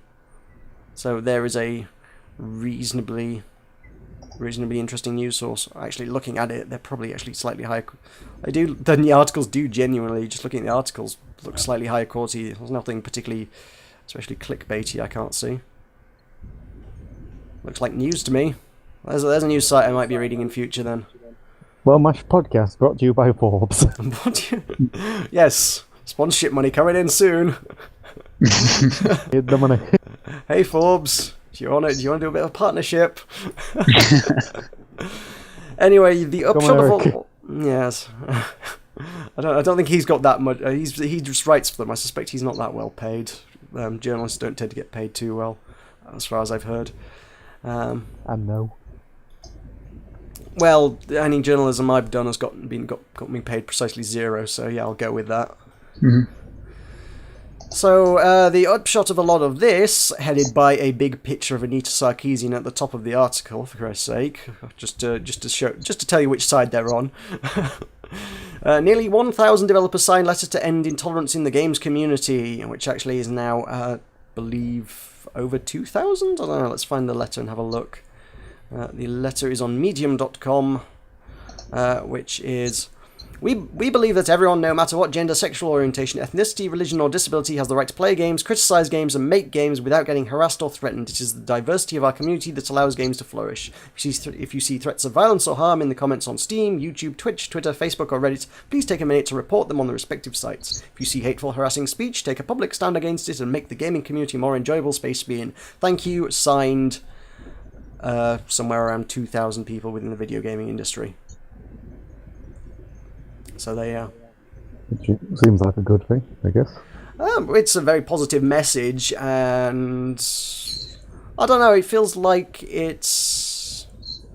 Feel that it might be some kind of PR stunt in the way. It does feel like a lot of people might well have signed up to that as a positive PR move for them to say, yes, look, we're speaking out against this, but at the same time I can also see it being used by the likes of the less savoury characters on 4chan as a list of this is an exclusive list of people that we really should be attacking because they are opposed to us. I can see that being twisted that way, you know?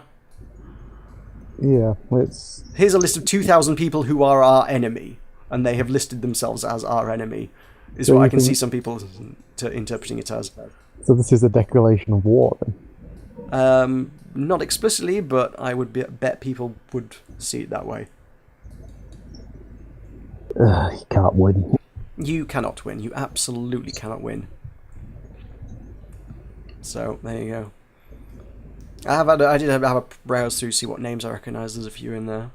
And then there's a few people that I do know within the indie gaming scene who I genuinely think just seem to be keeping their heads down. It's like, can you all just shut up and get back to making games now? It would be nice if we could get to that stage, wouldn't it? But there you go. So there's... I don't know, I mean, I would say this is kind of the objective of a lot of people, not just games developers. It's like, it's a perfectly positive thing. It's... Ultimately, the actual shit-slinging that's been going on has been done by a minority. There's another article I've seen done the rounds this week, which is on the side of Gamergate, as it were, but at the same time, there was a very interesting statistical analysis as to sort of how many people it would actually take to create this kind of noise. And bear in mind that the majority of abuse that's been held at this relatively small number of people has been done by like anonymous accounts and stuff. And how long does it take you to sign up for a Twitter account and post some crap on there? It only takes a few minutes. How many people, broadly speaking, would it take to create that amount of noise that it would seem like they were being attacked by a lot of people and being really threatening, and generally create enough noise to gain some attention out of it? Probably not all that many. I mean, the sort of the thought experiment they did was, imagine an office with a cube farm kind of office with 100 people in it, all of them at their workstations, and every single one of those people is assigned to send abusive shit to Anita Sarkeesian and Zoe Quinn and their allies. They'd make a bit of noise, wouldn't they? Well, Do you think? Yeah, 100 people at their computers whose jobs who have taken it for their jobs to spend 8 hours a day sending crap to people they don't like on Twitter and wherever else. 100 people could make it seem like there's quite a lot of backlash, especially when it takes a few minutes to sign up for a new account. Then you can't underestimate how vindictive people can be. Exactly, yeah. One person who's really got an axe to grind could make it seem like they are dozens of people with an axe to grind. And the other statistic they then compared that to is when you consider that gamers, people do, or you occasionally do look up these numbers and stuff, and the figures from 2013 say that of all the people in the world, 700 million people play video games. So when you say all gamers are terrible and horrible people and racist and sexist and misogynists and whatever other horrible terms you want to label them as, you're labeling 700 million. When, let's be honest, this is actually the voices of just a loud minority. It's not that many people, really. It's just a few hundred, maybe a few thousand at best, people being really, really obnoxious and making a bit of a scene.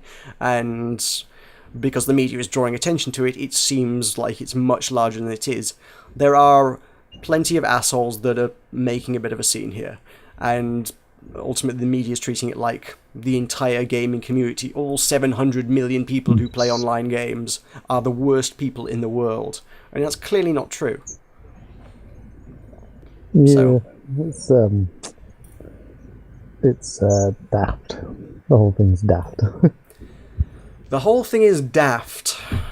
Ultimate conclusion there, thank you. Again, my view as a podcast host is... The whole thing is daft. Button Mash 2014. They will put that on my tombstone. That wouldn't be a bad epitaph. The whole thing's daft. Well, it is. Here lies Michael. Sorry, I'll bleep that out. Murdered by some angry gamers. Here lies Michael Bleep. The whole thing is daft. Alright, I don't have a Twitter anyway, so... You totally do. I don't well, I link it in the description every week, so who have I been linking?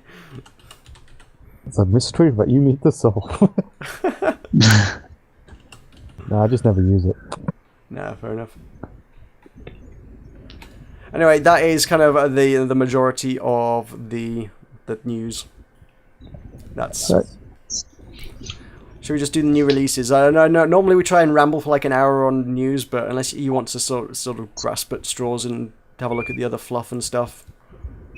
Well, I'm going to the doctors at some point, but that doesn't really cover the news. Yeah. No, that's not entirely relevant to the gaming community. Oh, there was I suppose there was the Sims 4 thing that was quite funny.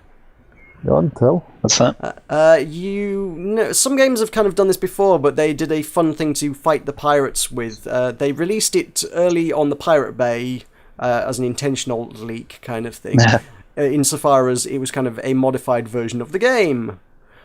So what happened? Yeah, you know, in The Sims, you can watch your Sims in the shower, but not really because they'll put some pixels over it and whatnot to hide the raunchy stuff.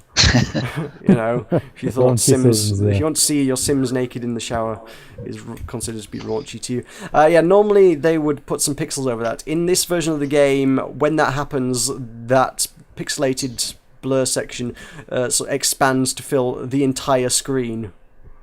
And it I've doesn't seen go away. screenshots of this. Yeah. So Quite clever. So yeah, it's just the entire game becomes pixelated, and I don't know necessarily unplayable, but probably broadly unplayable. You're going to struggle with it, I imagine. I think the biggest news was they were shooting themselves in the foot because people thought it was a bug that nobody mentioned that if you pirate this game, this is going to happen to your copy. Well, so people generally complained about it as being a bug, wasn't it? Yes, but that happens every time. And like I say, other people have done this before, and everyone always complains every time. And it's usually the response is, "Lol, you're a dirty pirate." That's why you're getting this. It usually gets revealed pretty quickly that this is because you have a pirate copy. Yeah, I mean there was the first one I heard of that did this. I think would have been probably No Time to Explain. Actually, No Time to Explain, they put theirs on the Pirate Bay, but that copy. No Time to Explain had a bunch of hats you could collect in the game. You could go through and pick up different hats as you went along, and you could put the hats on your character, and that was like the entire extent of the customization. It wasn't terribly in-depth, but there you go. You could wear different hats on your character. If you had the pirate copy of the game, you started the game wearing a pirate hat, and you could never take that hat off. Which is not game-breaking, it's just cute. Yeah. It's just a needle to prod your conscience every now and then. Yeah, I mean, certainly if you were to like try and do a YouTube video on something, it would be bloody obvious that you have pirated the game as well. It's like, yeah, you didn't buy that. So yeah, I mean that's just cute, and it made some news at the time. Again, often these things seem to work out quite nicely as a bit of a publicity stunt because everyone starts talking about how cool that idea was. There was another one. Oh, Game Dev Simulator, Game Dev Tycoon. Sorry. I actually bought that one off the basis of this and never really played that much of the game, but Game Dev Tycoon obviously was a sort of management sim about making video games, running a game studio, and about 75-80% of the way into the game, when you got to the big level, you became a big AAA studio and started pumping out big titles, and you were aiming to get 10 out of 10s on every game, and people are getting 10 out of 10s, but if you had a pirate copy of the game, you started having problems with piracy in the game. You were got by irony. Yes, you were got by irony.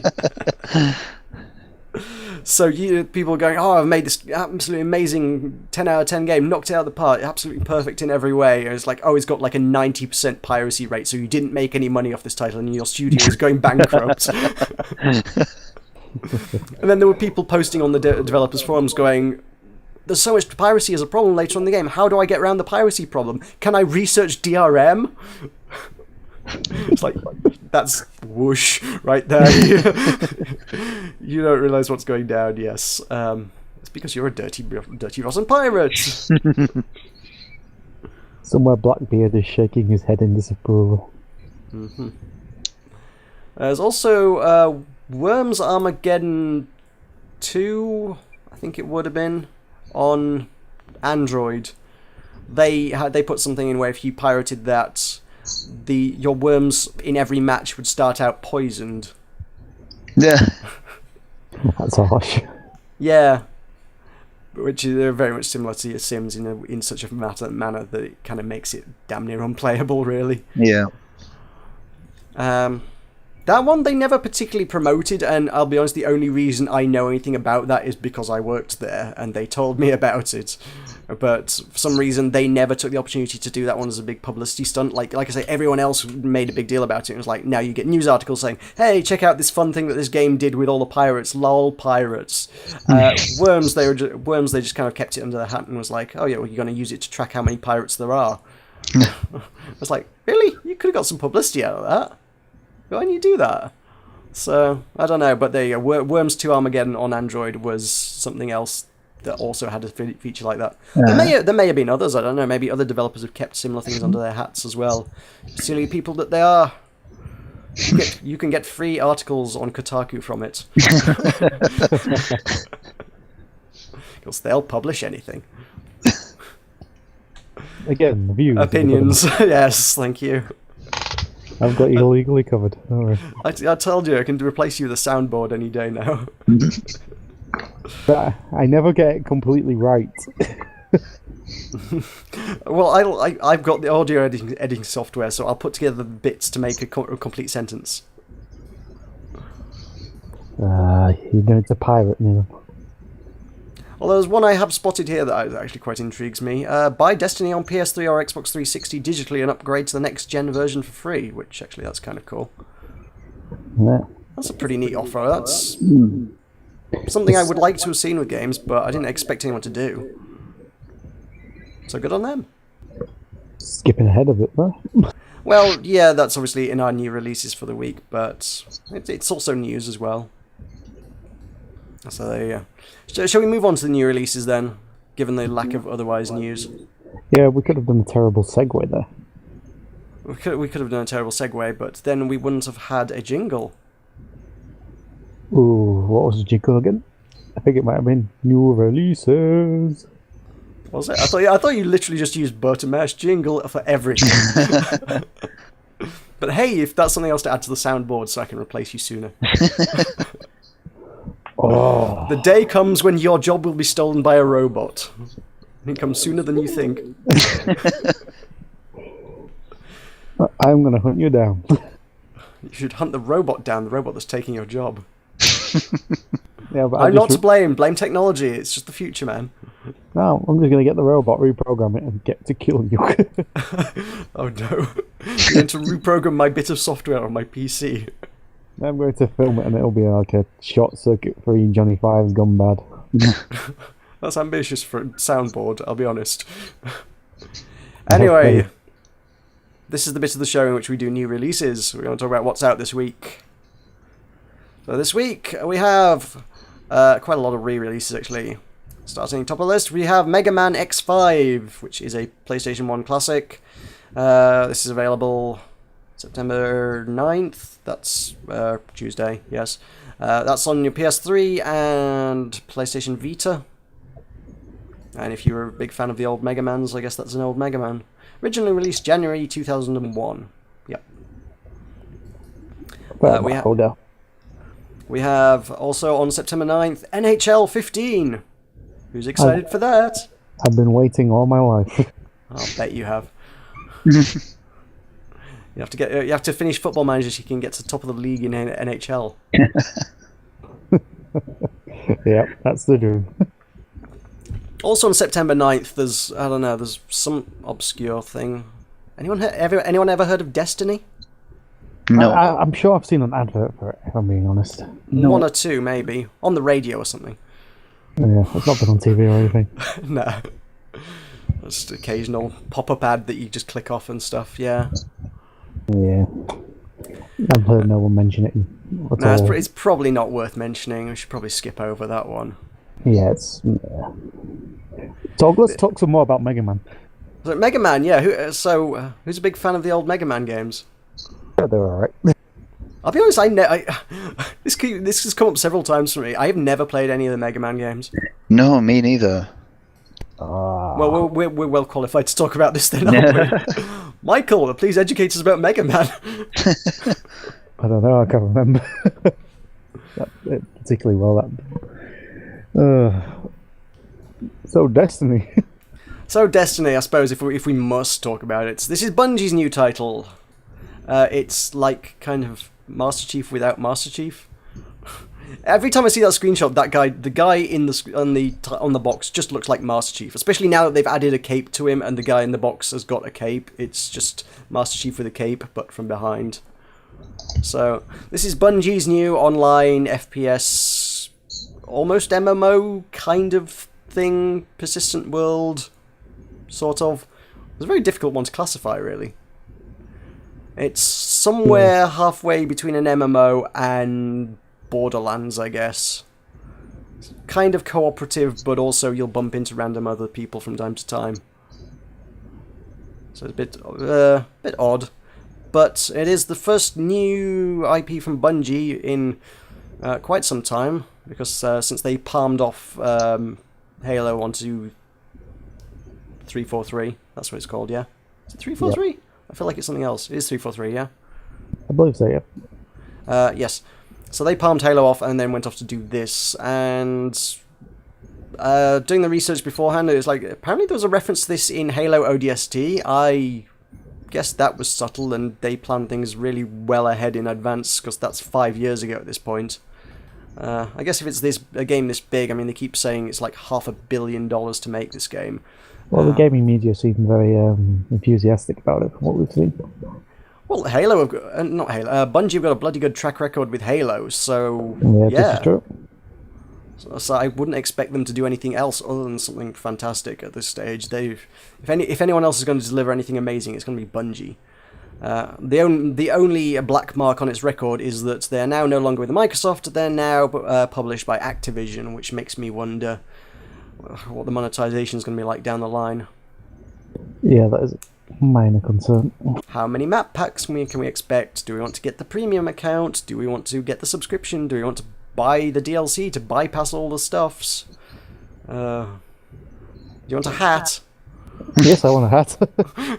You can buy a hat. Here, $5. How much for? There's a horse coming involved in this deal at all? Is that how we're going to sell you Destiny, if we give you a horse? Hey, just imagine being on a horse and running around with a gun. It might have a horse, I don't know. It could have some sort of futuristic robot rocket horse. Is that going to sell you on the game? Yeah, I was thinking about it. I'm not sure. So yeah, they recently did a live action trailer for that, which I only saw that. Yeah, I saw yesterday. that Actually, yeah, that actually looks really cool. They've got Bungie have done a few live action things for Halo before, and they always do stuff really, really well. Yeah, they've got a good track record. So that looks particularly shiny. I would like to check it out. I don't know how I'm going to check it out. I suppose 360 is going to be my only main option, but again, it's one of those things that's supposed to be played co-op, and that's impractical. I don't have an Xbox Live account anymore, and I kind of don't want to get one on principle. I take a stand against that kind of strategy behind your console these days, especially when, you know, my main platform, you know, allows me to play everything online for free. Why should I have to pay for your goddamn service when your competitor does it for free? It seems ridiculous to me. Well, I guess we're at an impasse again. Well, I suppose the option is to wait for PC, but that could be some time. Yeah, I can't really see the rush to get it out on PC. Yeah. I mean, this is Bungie. I mean, Bungie started out in the PC market, and they claim that they still are huge PC gamers and would really love to support it, but that's the most they've really said on it. They've not really made any major commitment to it being PC. They just said, yeah, we like PC. It's not even, yeah, we're making it for PC, I don't think. Or they might have announced that now, but when first pressed about it, it was just, yeah, we like PC. We like PC. Moving on. We like PC. Yeah. Well, I can sympathise with that, certainly. So that is Destiny is out on Tuesday on all of your major platforms. You've got it on 360, PS3, PS4, and the Bone. On September 11th, we've got Teslagrad for the Wii U, which is a 2D puzzle platformer that's been around for a year or so anyway. That's already out on damn near everything else. You can already pick that up on PC or your PS3 or Vita or even a Mac or Linux. So Wii U is just late to the party in this case. So I can't say it's anything I'm particularly familiar with, but I imagine if you wanted to find out something about it, there'll be plenty of Let's Players that will oblige. Yeah, I'm sure we'll be able to find something. We have The Keep. What is The Keep? Keep is a first-person dungeon crawler for Nintendo 3DS eShop, which actually is one of a handful of titles that are not actually re-releases, but at the same time have also been able to find precious little information on, unfortunately, beyond like the title art. First-person dungeon crawler with touch control-based real-time combat and a dynamic self-drawing map system for the 3DS is literally all I can tell you on that one. So look it up. You won't find anything because we looked up and couldn't find anything. But well, if you do a cursory look on Giant Bomb, which is about all we're prepared to do, you'll find as much as we do. I'm sure the developers presumably must have some more information on their own game. You'd hope be able so, to wouldn't find. You'd hope so, unless they have been tremendously remiss. Adventure it just Island. never occurred to them.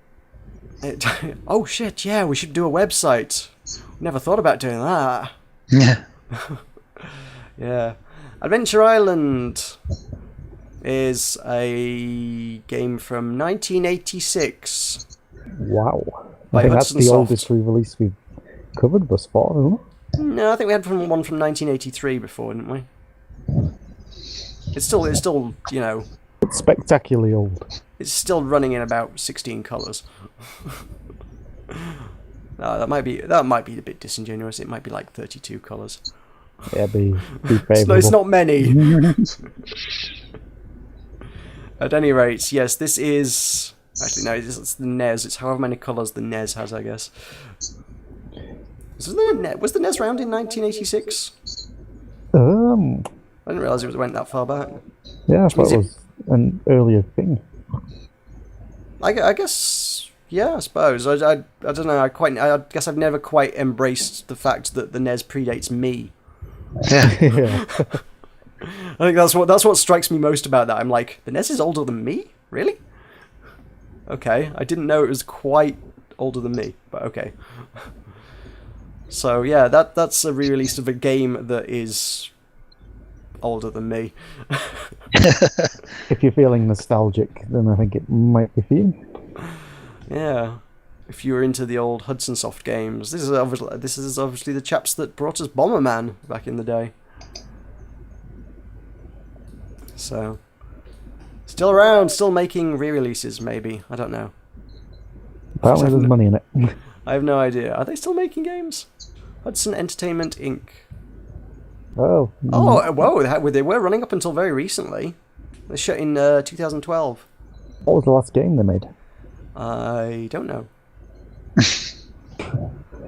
It was Nikolai's Pencil Puzzle for the 3DS. That sounds thrilling. Prior to that, also in 2011, they did Tetris. They were, clearly running their A-list stuff in the end days there. Moving swiftly on. Yes, moving swiftly on. Planetarian, The Reverie of a Little Planet. Anime crap. I don't know. Is that it? It's very, very anime. It is a visual novel from 2004. It's a 10-year-old visual novel about about something post-apocalyptic. It was originally available on mobile phones. Jesus Christ! I didn't even realize they did visual novels on mobile phones. That's impressive. From 2004. It is a visual novel from 2004 with full voice acting that was also apparently on PS2 and Nintendo DS. Ah. Alright. I had no idea PlayStation 2 had such titles. There you go. Neither did I. Yeah. Fable Anniversary, also out on Friday, which is an Xbox 360 remastering of the original Fable, so it's a re-release. Fable. More of the same. If you wanted Fable shinier, here is Fable, this is but a bit shinier. Let's move on to Steam, that's probably more inspiring, right? Right? You can hope so, yeah. We have a Velocibox on the 8th, which I guess is tomorrow? Yeah, or yesterday, depending on when you're watching this. Or listening.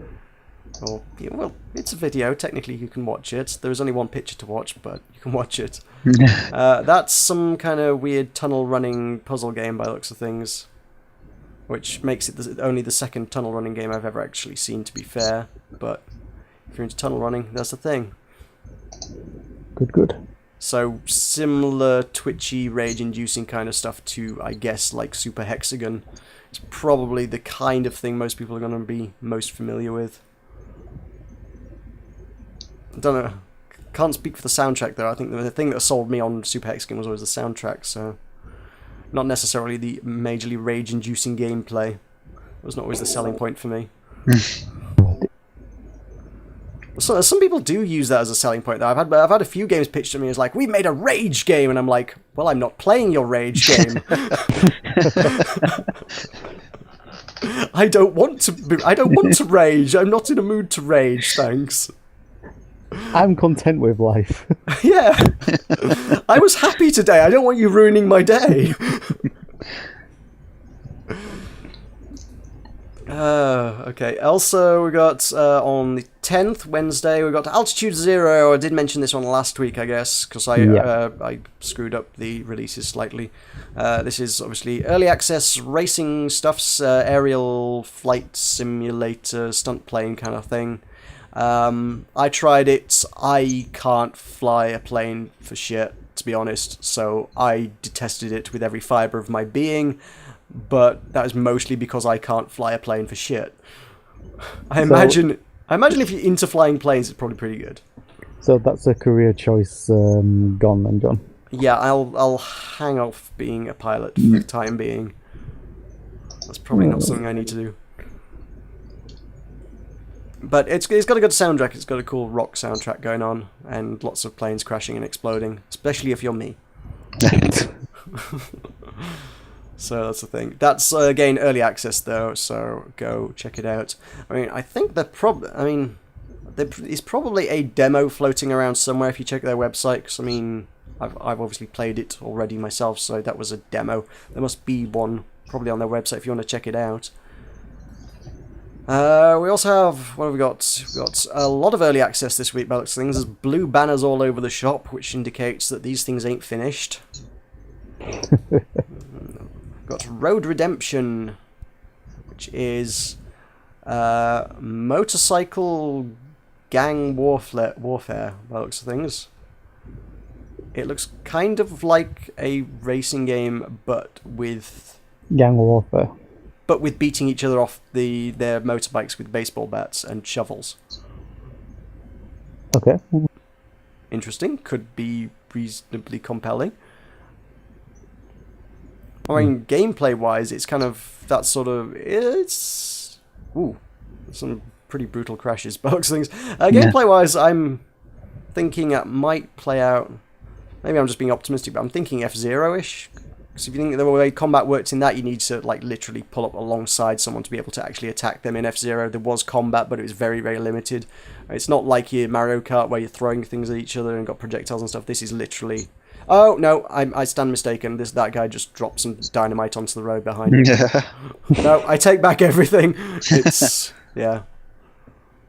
That could be interesting, to be honest. Yeah, doesn't sound like the worst thing in the world. Sounds potentially worth a look. But again, early access, whatever you're going to be getting is going to be limited and unfinished and unpolished and potentially buggy and broken. So, caveat emptor there. Lest we forget, whilst we're on the subject of early access, actually that's kind of some news if we want to backtrack a little bit.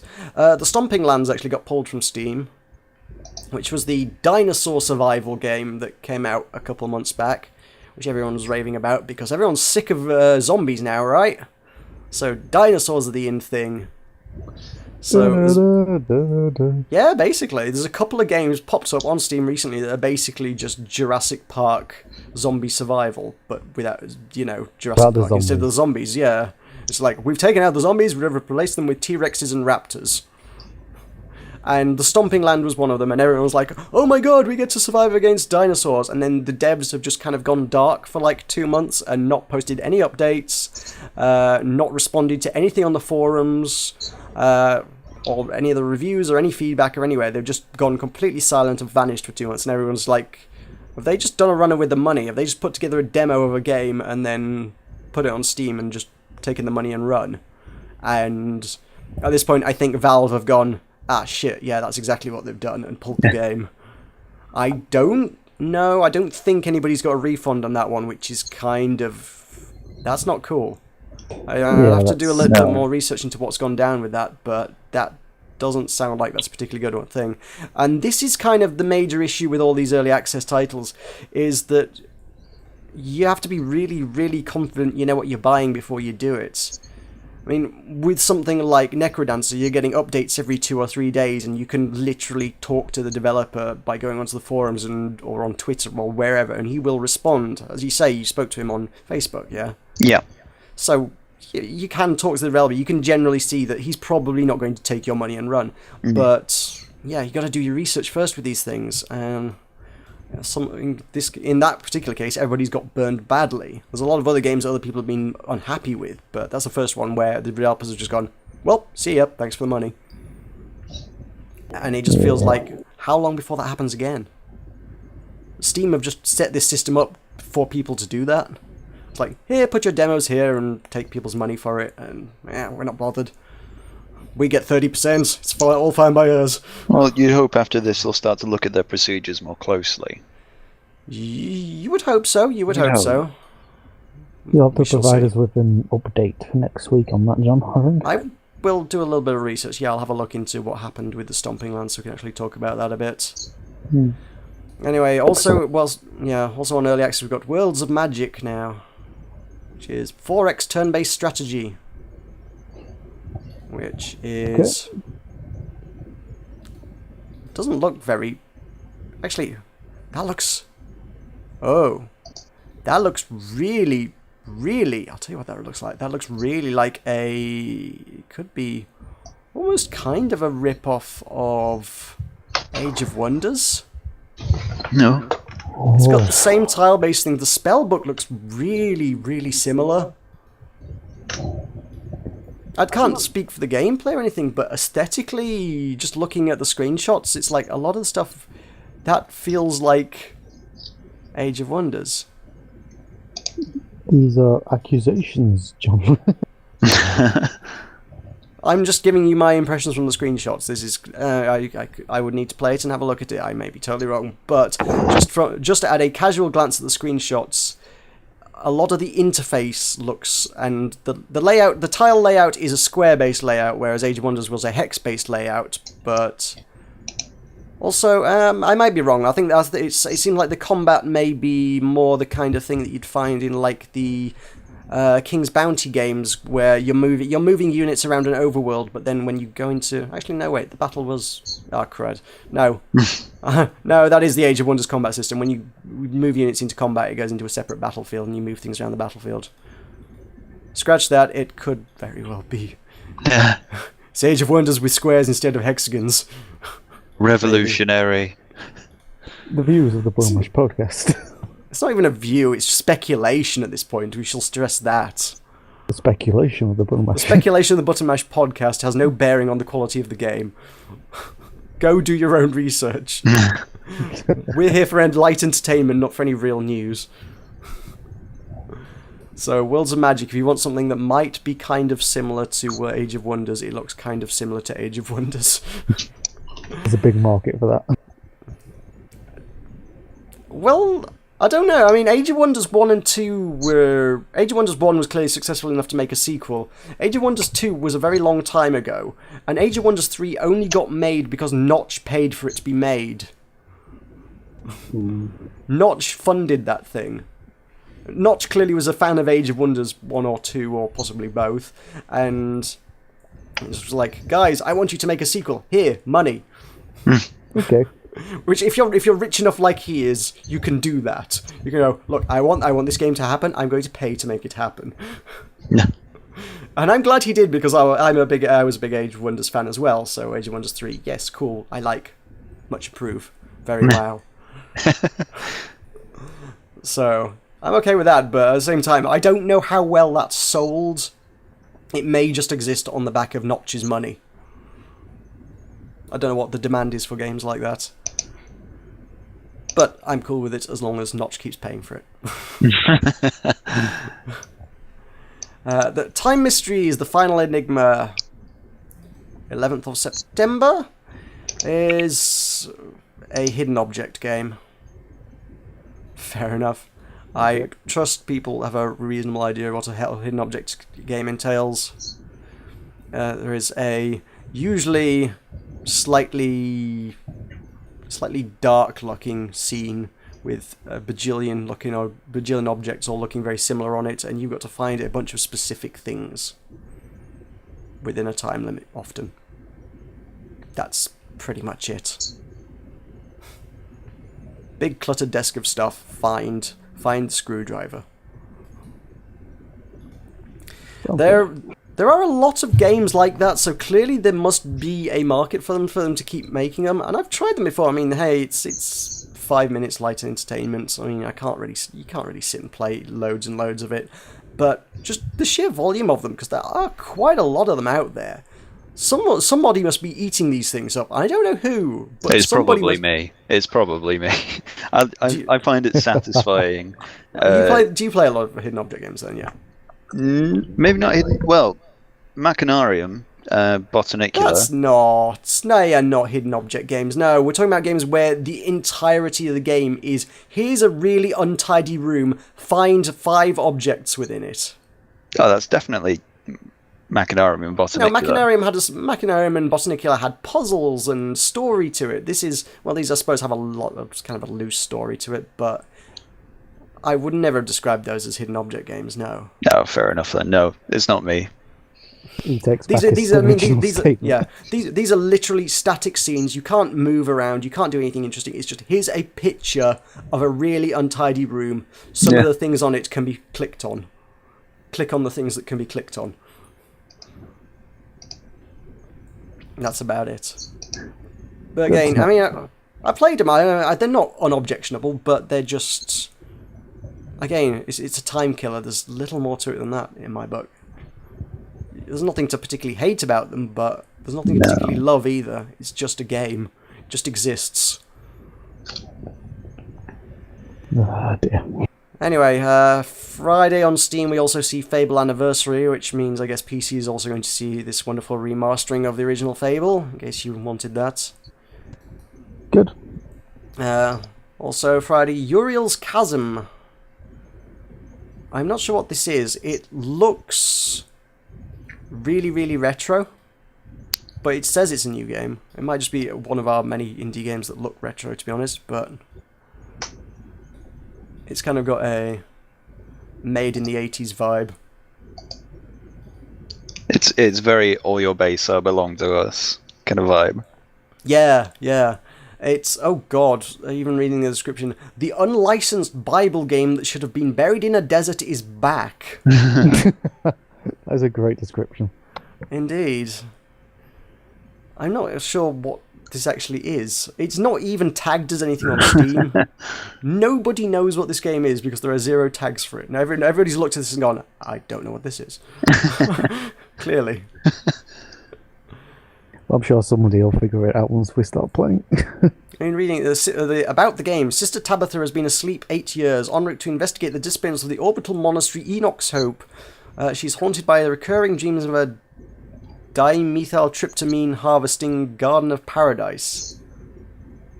Okay. That I know those words, but that sentence makes no sense. It's one of those. Wait, what? Yeah, exactly. At least that's what the box said to obscure the avant-garde 90s game the Shovelware Queens started reviewing. What? Apparently English wasn't used in this. It sounds like this is I mean, actually, when you look at it, there's with the trailer as well. The trailer is two women talking to the camera, and their game logo on Steam is two women's faces with the text in front of it. Which sounds like there's two Let's Players who found some really obscure game and have, as they say, they apparently call themselves the Shovelware Queens. It seems like they have then published the game on Steam somehow? How does that even work? What is this? I don't get what I'm looking at. Is this one of those games where you're going to have to buy it just to see what the hell you've got? You know what? I think I might. Maybe? It's piqued my curiosity in some really morbid, this is going to be awful kind of way. Well, it's also got a pulsing guitar soundtrack by Dylan Barry of Super Killer Hornet Resurrection. Great band name. Well, if you do buy that game, you're going to have to give us like a update on how good it is. Yeah, looking at these bullet points, I mean, you've got ancient Hebrew storytelling techniques of allegory and typology. Oh. Rich context that infinitely rewards further investigation. What's that even mean? Game styles including a complete reimagining of asteroids, high-octane Getro Euro shmup action, and non-game meta weirdness. So that's the closest we've got to actually finding out what the game is at all in just one of the bullet points. Even that makes no sense.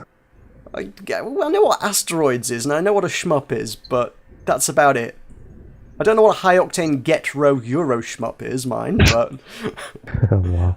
And I'm a guy who plays shmups. I do shmups. That's my thing. I like shooters. Shooters are my jam, but I've never heard of a high-octane Getro Euro shmup. I don't even know what a Euro shmup is. Metaphysics drawn from over 7 years of research. That's a lot of research. Yeah. The hell? I mean, if it's cheap enough, yes, I might have a pop just to see what in the name of Christ it is. Although, if they've done a Let's Play of it, it might just be easy just to watch the Let's Play of it. Yeah, that might be an idea before parting with money. Yes.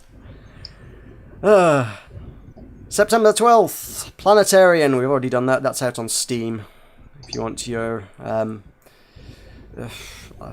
anime bullshit. Yep.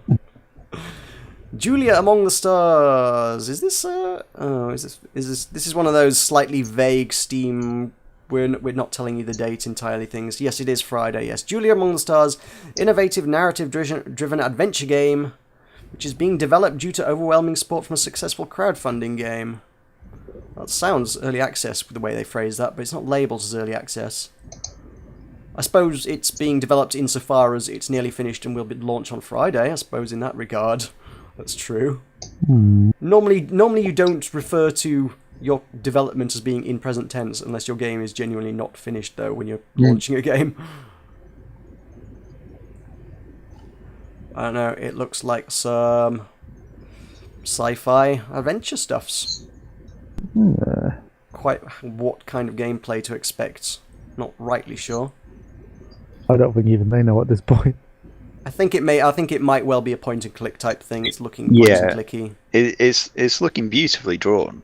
It does look very pretty, yes, actually. It looks rather nice. And the cutscenes were all done in 3D, and then the gameplay is kind of just, sort of just pretty scenes of point-and-click stuff.